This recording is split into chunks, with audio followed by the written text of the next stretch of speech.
Hi everyone, Luke Egerton here, physiotherapist and sport and exercise nutritionist. In these videos we're going to bring you everything weird and wonderful in the physio and nutrition world. Today's topic are barefoot shoes worth your time and money. So what are barefoot shoes? They're basically shoes that provide your foot and ankle no support whatsoever. The only function of these shoes is to protect your skin of your feet and really allow your feet to move as Mother Nature intended. Currently there's a lot of advertising going on. Have you seen that guy with a big beard who hates cushion shoes? Cushion shoes. So these companies are really saying that these shoes are the best thing going, but we're actually going to dive into the research and look at the pros and cons. So the pros we're going to start with. Basically, wearing barefoot shoes in its simplest form increases your strength and your muscle mass within the feet. So you get increased foot stability. And this is across research that we've looked at in males. I say we've looked at, I've not looked at it personally. I've just found this on Google Scholar. Research that looked at males and females from the ages of 18 and 74. So a wide spread of participants.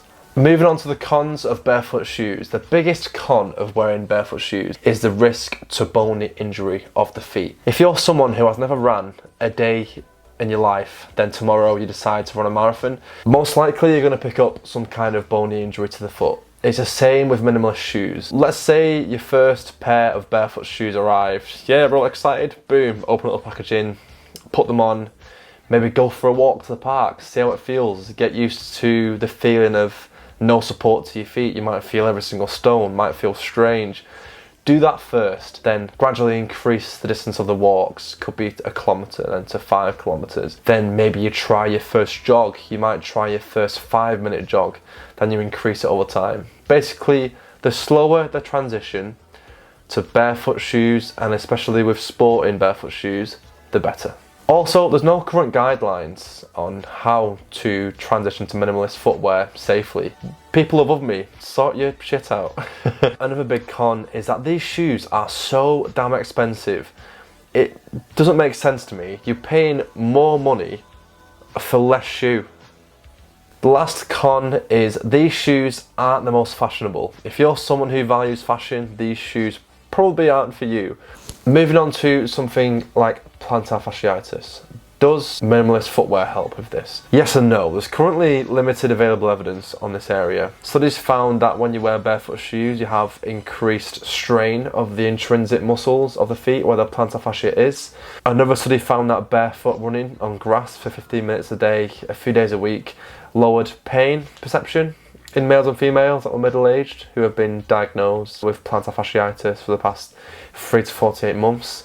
And also another study found that MRI scan findings showed that people with healthier feet often have more muscle mass in the intrinsic muscles of the feet and more strength compared to people who have plantar fasciitis.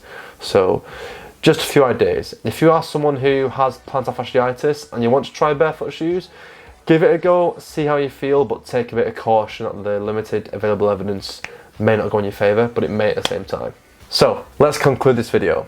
If increasing your foot strength and stability is one of your goals, then absolutely try some barefoot shoes, see how they feel for you. If you're someone who performs running or any other sports that involve a lot of impact to the feet, take caution to bony injury risk and implement the slowest transition possible to barefoot shoes to avoid this bony injury risk. Also, implementing more time barefoot may be a possible intervention for plantar fasciitis. However, the research is currently quite limited. If you're someone who values fashion, these shoes don't look that great. Then finally, if you wish, I would recommend to see a podiatrist or physiotherapist to evaluate if barefoot shoes are a good idea for you. Okay, thank you for watching and I'll see you in the next one.